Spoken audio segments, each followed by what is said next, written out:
The crystal glass rattled dangerously on the silver tray in my trembling hands as Patricia's sharp voice cut through the elegant living room like a razor blade slicing silk.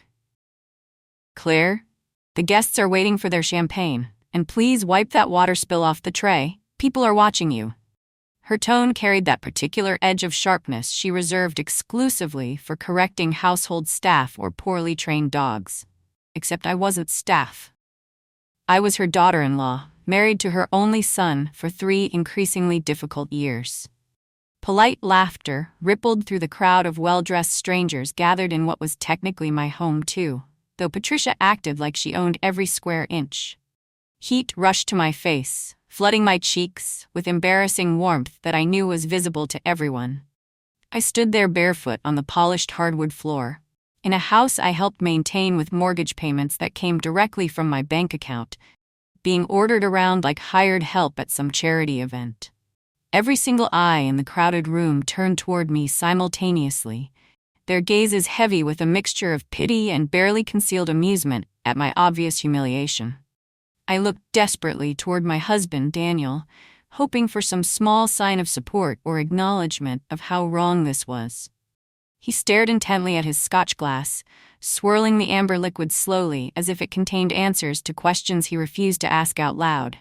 Something inside me cracked in that precise moment. Not loudly, not dramatically, just quietly, like thin ice breaking beneath still, dark water. I forced my face into a smile so unnaturally tight that my jaw muscles ached with the sustained effort of maintaining the false expression. My fingers trembled slightly, visibly, as I moved carefully through the room like a ghost, pouring champagne into expensive crystal flutes held by strangers who wouldn't quite meet my eyes directly, as if making eye contact would somehow make them complicit in my humiliation. They accepted their glasses with murmured thanks directed at the air somewhere above my head, as if I were completely invisible to them, less than human. Patricia appeared suddenly at my elbow without warning, her perfectly manicured hand reaching out to adjust my grip on the champagne bottle with unnecessary and excessive force that made the bottle nearly slip. "No, darling. Not like that at all. You need to tilt it more gently, see? Like this. Honestly, some things really should just come naturally to people." Her voice dripped with false sweetness that didn't match the cold steel I could see clearly in her pale blue eyes. I felt myself physically shrinking with every word she spoke, becoming smaller and less significant in my own home, in my own life. This wasn't an accident or some innocent misunderstanding or miscommunication. This was a carefully orchestrated performance, designed specifically to humiliate me in front of influential people, and I was the unwilling star of her deliberately cruel show. The crushing weight of that humiliation pressed down heavily on my shoulders like a physical burden I could barely carry. Patricia stepped back from me with obvious satisfaction, surveying her handiwork, like an artist admiring a completed painting. She chuckled lightly, that carefully practiced musical laugh she used at charity luncheons and fundraising galas, and added loudly for the benefit of her captive audience. "Some people just aren't natural hosts, I suppose. It's really a skill that requires a certain kind of breeding and proper upbringing. Wouldn't you all agree?" More laughter followed her pronouncement, polite and restrained, but unmistakably cruel in its intent and delivery. Several guests exchanged knowing glances with each other, sharing in some unspoken joke I wasn't meant to understand or be part of. My chest burned with anger I couldn't safely express without causing a scene and proving Patricia right about me being unsuitable.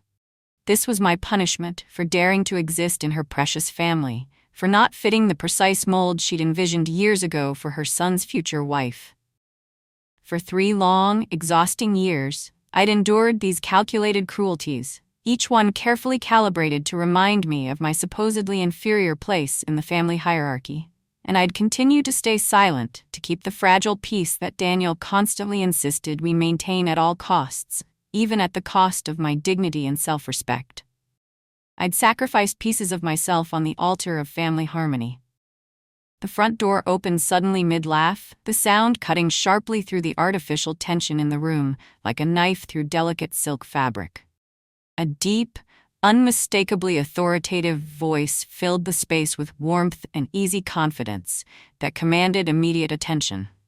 "Sorry I'm late, Patricia. The traffic coming from City Hall was significantly worse than I expected this evening." Every single head in the crowded room turned immediately toward the entrance hall in perfect unison. Like synchronized swimmers. My heart dropped sickeningly into my stomach, suddenly pounding so hard and fast I could feel my pulse hammering violently in my fingertips and temples. This wasn't supposed to happen tonight. Not like this, not yet, not ever, really, if I was being honest. I'd spent 3 careful, deliberate years keeping these two completely separate parts of my life apart, building thick walls between my professional world downtown and my complicated home life in the suburbs. Those carefully constructed walls were about to come crashing down in spectacular fashion, and there was absolutely nothing I could do to stop the inevitable collision that would change everything. The silver tray in my hands suddenly felt impossibly heavier, the delicate crystal glasses threatening to slip from my trembling grip and shatter spectacularly on the expensive hardwood floor beneath my bare feet. Mayor Vincent Caldwell stepped confidently into the living room, his tall, imposing frame filling the doorway completely with the easy authority that came naturally from 2 decades in public office and leadership positions. He scanned the room with practiced, sharp eyes that missed nothing, taking in the entire scene with the keen awareness and political instinct that had made him remarkably successful in local politics over his long career. Then his intelligent gaze found me standing there awkwardly with the serving tray, barefoot and clearly acting as household help rather than as the professional he knew me to be. His distinguished expression shifted noticeably, confusion flickering briefly across his features before recognition and understanding settled firmly in his eyes. "Claire," he said warmly, his voice carrying genuine pleasure and deep respect that made several people glance at each other questioningly. "There you are.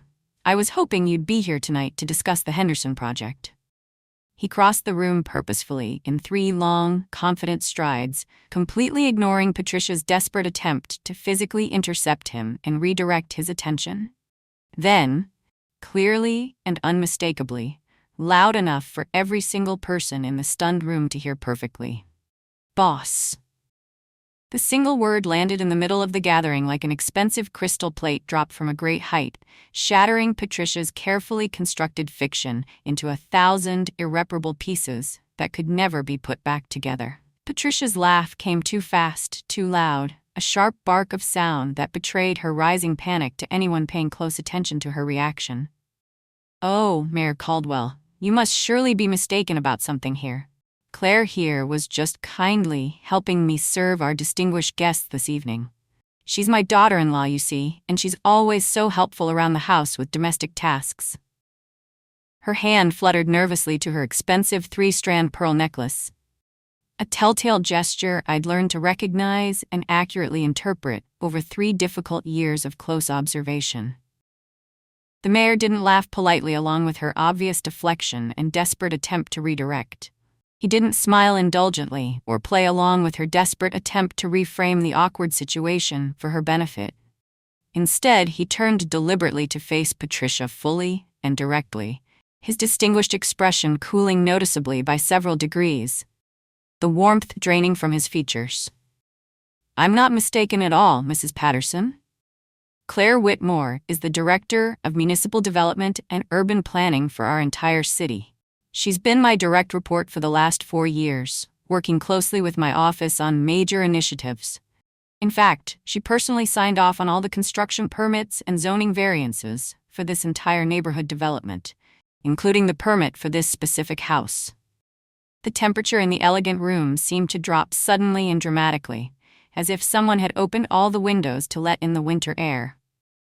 Champagne bubbles rose steadily in crystal glasses, the only visible movement in a frozen tableau of shocked, pale faces. "My name is Claire Whitmore, and this definitely wasn't the first time Patricia Patterson had deliberately tried to put me in my supposed place in the family hierarchy. It wasn't even close to the 10th or 20th time, if I was being completely honest about the pattern. From the very first moment, Daniel brought me home to meet his intimidating family 5 years ago during the holidays. His mother had carefully sized me up with critical, judgmental eyes and found me completely wanting in every possible way that mattered to her. I wasn't from an established, prominent family with old money and extensive social connections throughout the city. My hardworking parents were both dedicated public school teachers, not successful doctors or powerful lawyers or wealthy business executives with country club memberships. I'd worked my way through college entirely on my own merit and determination. Taking out substantial student loans, I was still diligently paying off every single month without help from anyone.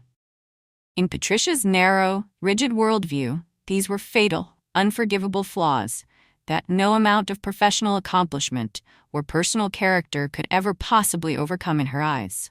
She'd made her strong disapproval crystal clear from the very beginning of our relationship, with small cuts disguised carefully as motherly concern and harsh criticism wrapped deceptively in false kindness and fake smiles. At first, I tried desperately hard to win her approval and acceptance, bending and twisting myself into uncomfortable shapes I thought she might finally accept as good enough. But nothing was ever sufficient.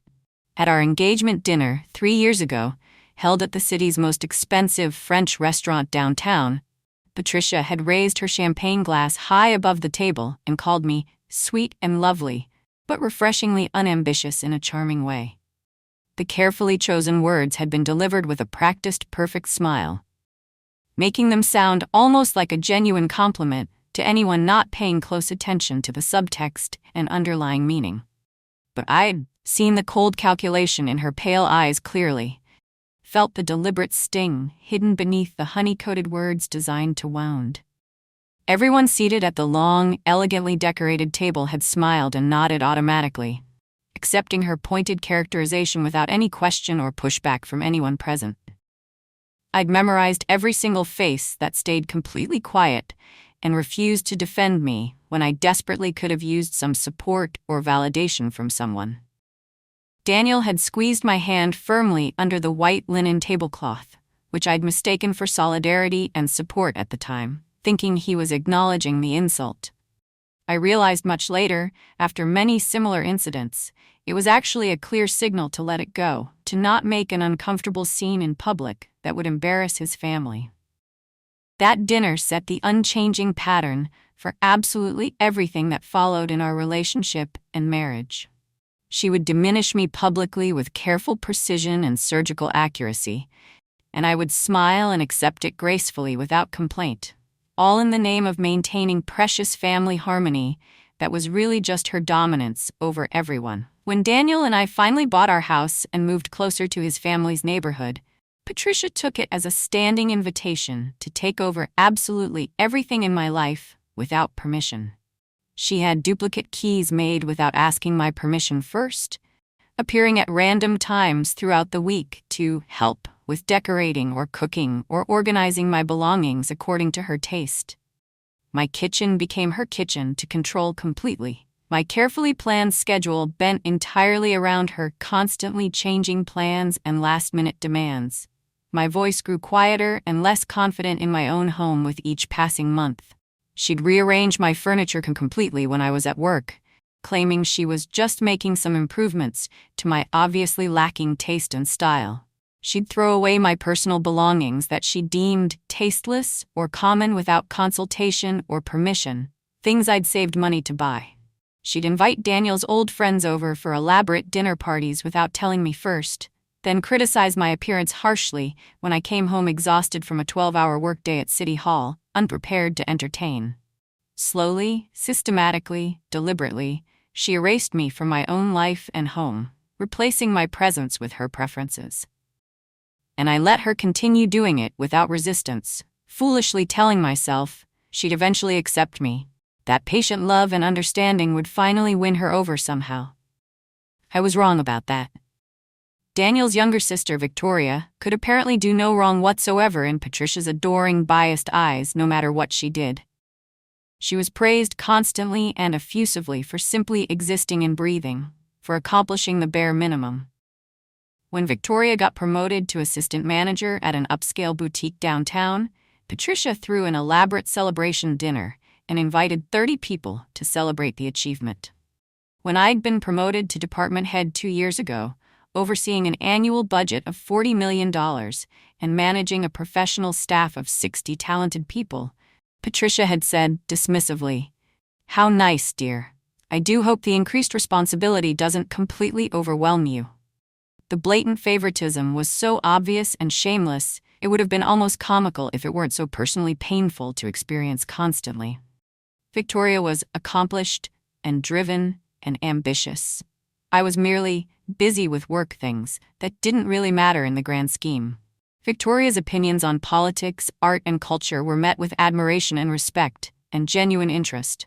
My carefully researched positions on urban development and city planning were interesting perspectives that needed significantly more thought before being taken seriously.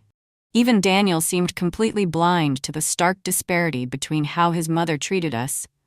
Or perhaps he'd grown so accustomed to his mother's obvious favoritism over his entire life that he simply no longer noticed it happening right in front of him. Whenever I finally gathered enough courage to speak up directly about Patricia's dismissive treatment and constant criticism, my husband always had exactly the same predictable response every single time. "She means well, Claire. That's just how she is with everyone. Can't you try to be more understanding of her personality?" He'd deliver these frustrating lines with the weary patience of someone dealing with an unreasonable, overly sensitive child who couldn't understand simple concepts. Peace and harmony in our marriage always came entirely at my expense and sacrifice, never his. I was constantly expected to bend, to accommodate, to swallow my legitimate feelings and smile pleasantly through the ongoing humiliation for the sake of keeping things smooth. Daniel convinced himself that by staying carefully neutral and refusing to take sides, he was somehow being fair to both of us equally in the conflict. In reality, his convenient neutrality meant Patricia faced absolutely no consequences for her behavior, while I absorbed all the emotional damage and psychological toll. Every single time I raised a valid concern about her treatment, I was being too sensitive or taking things the wrong way, or overreacting. My legitimate grievances were consistently reframed as personality flaws I needed to overcome on my own through therapy or self-improvement. His refusal to take any side meant he was actively choosing hers by default, whether he admitted it or not. The most insulting part of everything was that none of them ever once asked what I actually did for work professionally or showed any interest in my career. They simply assumed I helped out at City Hall in some minor, insignificant capacity, perhaps as an administrative assistant or secretary who answered phones. The assumption suited Patricia's preferred narrative perfectly, that I was beneath her family's elevated social status and pedigree. In reality, I'd spent 6 dedicated years building my career in urban planning and development, earning a solid reputation for innovative solutions to complex development challenges that other cities studied. I'd written detailed policy papers that directly influenced state legislation on affordable housing. I'd personally managed multi-million-dollar infrastructure projects from conception to completion, always on time and under budget. I'd negotiated successfully with powerful developers, passionate community organizations, and demanding state officials who didn't suffer fools. But none of that professional accomplishment mattered at all in Patricia's carefully constructed version of reality, where I was simply the girl who'd somehow trapped her brilliant son into marriage through manipulation. They never asked, because they didn't actually want to know the truth. Ignorance supported their comfortable assumptions about my place in the world. I oversaw municipal redevelopment projects across 3 diverse districts in our rapidly growing city, managing everything from initial proposals to final inspections. I managed complex budgets that would make most people's heads spin with the numbers involved and the complicated regulations. I ensured strict compliance with federal regulations that protected both taxpayers and vulnerable communities from predatory development. I held regular accountability meetings with contractors and developers worth hundreds of millions of dollars who knew my reputation. In my downtown office, people called me Director Whitmore, with genuine respect and stood automatically when I entered the conference room for meetings. City council members actively sought my professional expertise on complicated matters involving zoning and development. The mayor valued my judgment enough to give me significant autonomy in running my entire department without micromanagement. Power wasn't something I shouted about loudly or wore ostentatiously like expensive jewelry or designer clothes. It was something I wielded quietly, strategically, making important decisions that shaped the city's future while remaining largely invisible to the general public. And I genuinely prefer working behind the scenes without public recognition. I believed deeply in the work itself and in building communities that functioned well for everyone. I never once corrected Patricia's condescending assumptions about my career or my position in city government. Never set the record straight. I never brought work home or casually mentioned important meetings I'd attended or significant decisions I'd made that affected thousands of people. When she made dismissive comments about pencil pushers and bureaucrats who accomplished nothing of value, I simply smiled politely and changed the subject quickly to something else. My silence was entirely strategic and deliberate, not accidental or passive. I'd learned early in my professional career that underestimation was actually a powerful shield that protected you.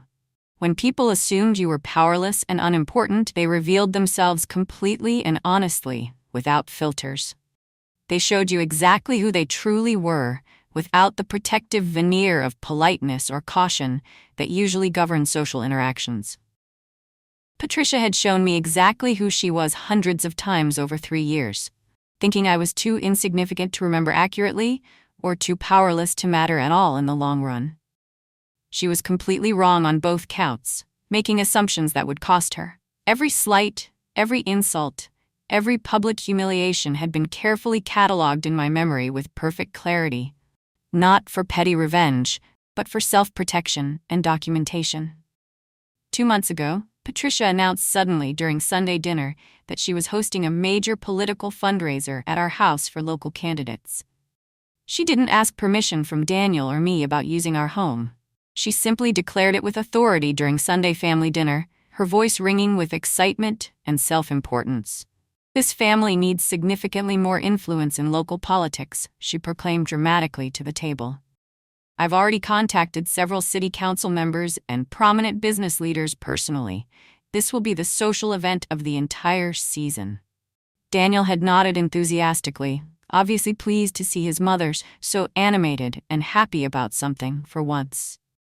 I'd simply smiled pleasantly and said nothing at all, knowing something Patricia didn't know about the situation. I'd quietly approved half the guest list she'd been so proud of personally assembling through her connections. The special event permits for her nonprofit organization came through my department downtown. The temporary parking variances she'd needed for previous events required my direct signature on official documents. Her entire social position in local politics existed because of administrative systems I helped create and manage efficiently. She had no idea how much her world depended on mine, how precarious her position really was.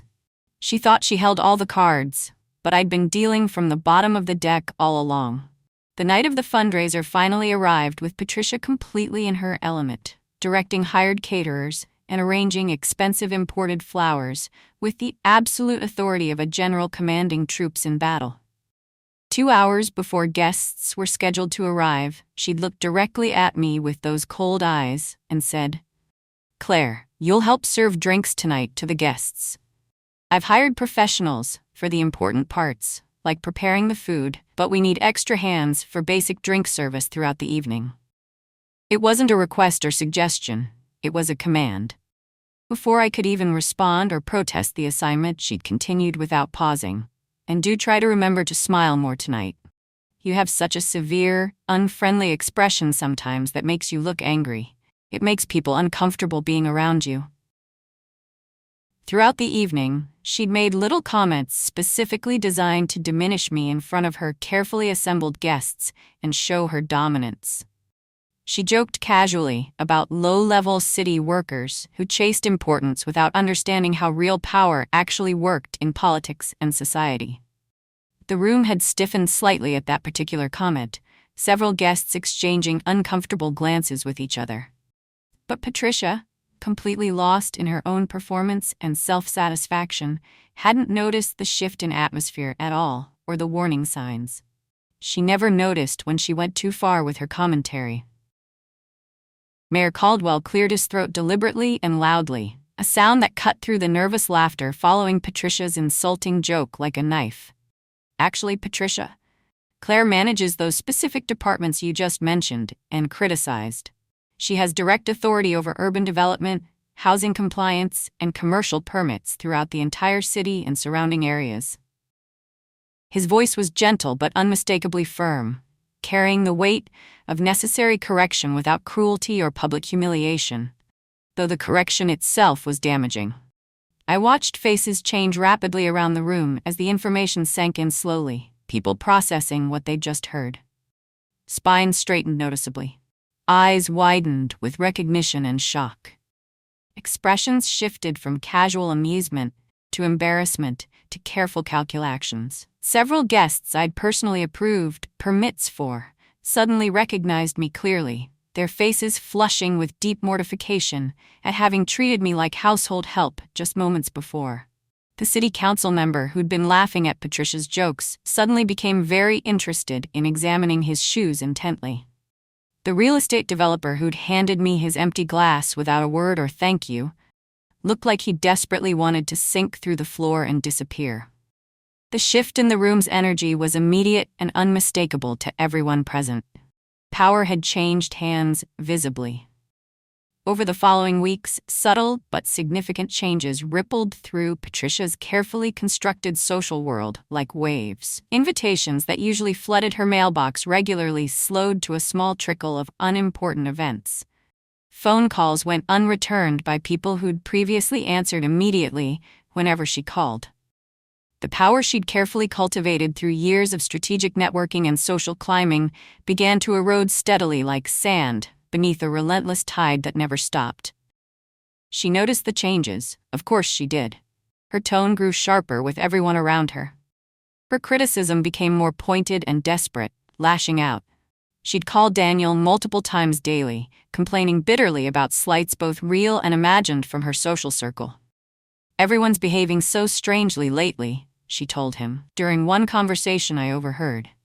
"It's as if they're actually afraid to associate with me now. I don't understand what's happened." Her control was slipping through her fingers like smoke, and she genuinely couldn't understand why it was happening to her.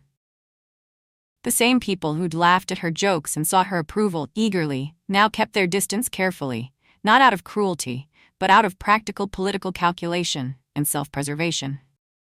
They'd realized I held more actual power than she ever had or would. Proximity to her had become a liability rather than an asset. Patricia's dramatic downfall, when it finally came crashing down, was entirely self-inflicted and completely avoidable if she'd been more careful. Her nonprofit organization, which provided scholarships to students from appropriate families with the right connections, triggered a routine ethics review by the state. Not because I reported it myself directly, but because she'd bragged too loudly about her influence over city contracts at a public luncheon attended by reporters. A young journalist had been present, intrigued by her claims and implications.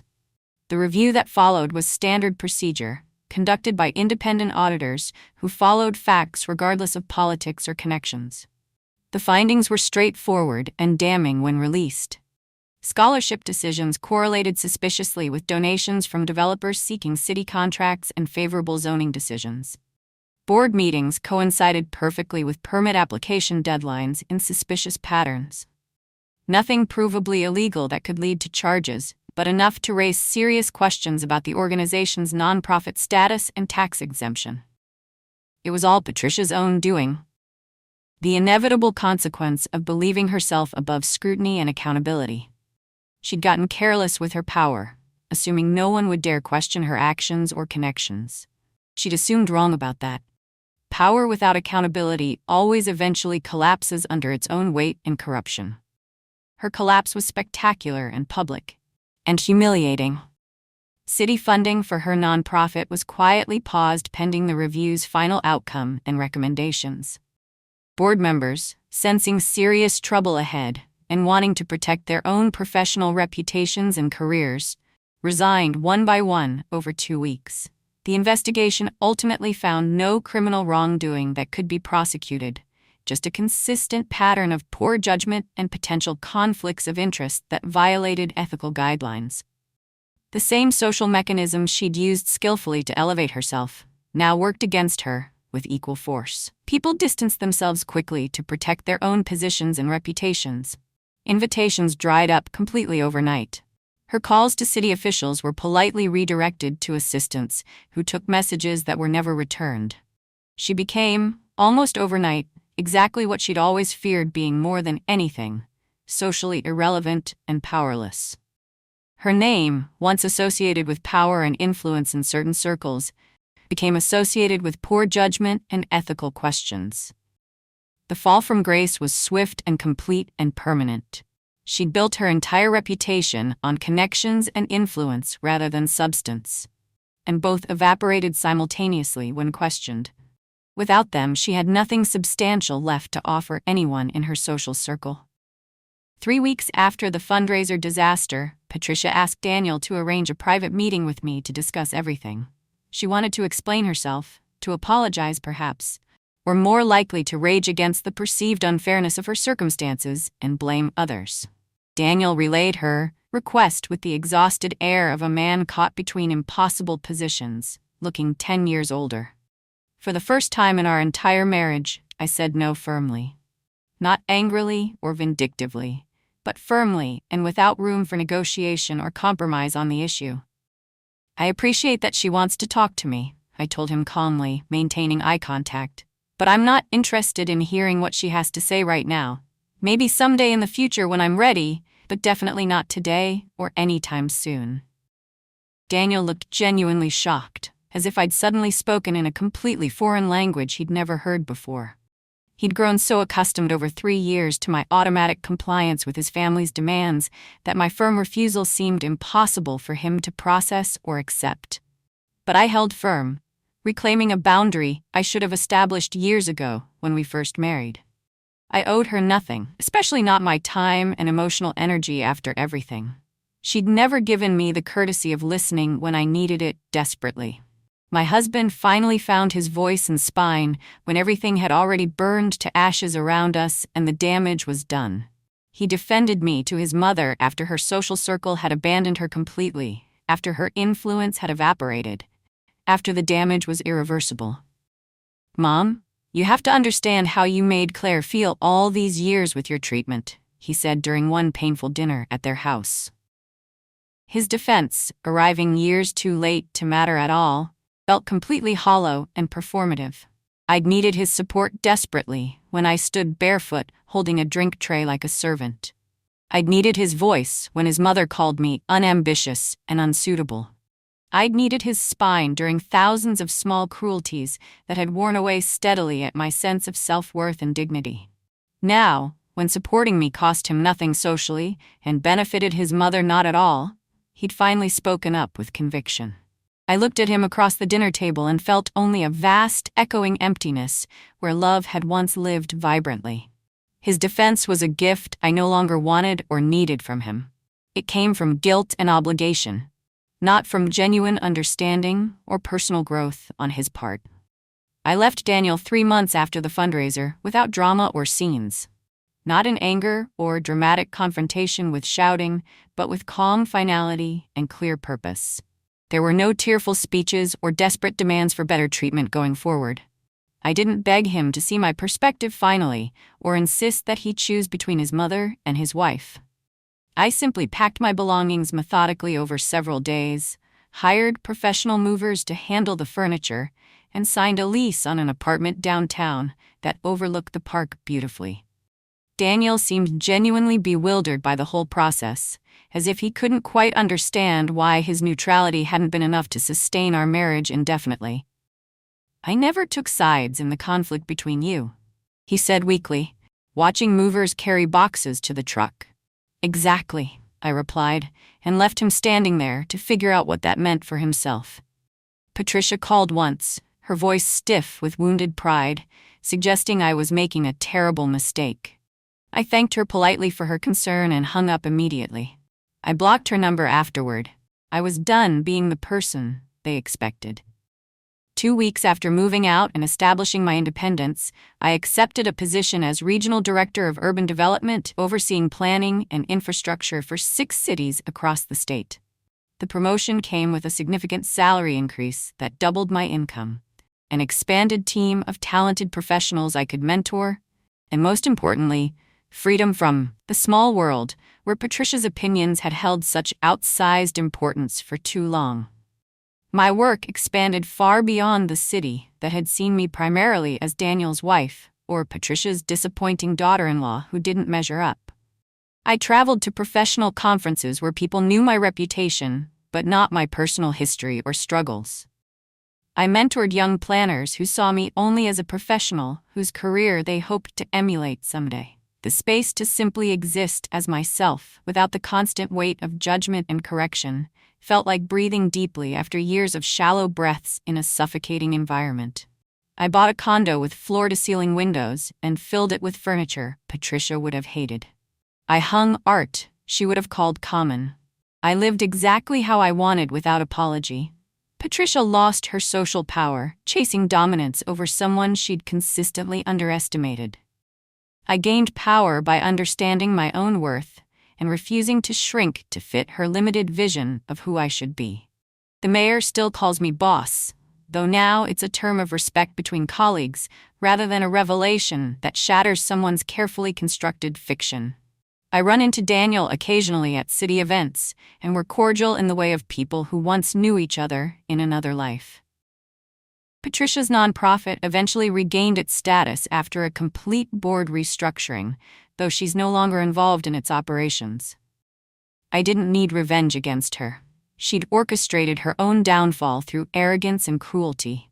What I needed was space to rise without someone constantly pushing me down. And once I claimed that space, I discovered just how high I could soar. I mentor young women now, teaching them to document their worth and never apologize for their success. I tell them underestimation is temporary, but self-knowledge is permanent. I didn't need revenge, I needed space to rise, and I did.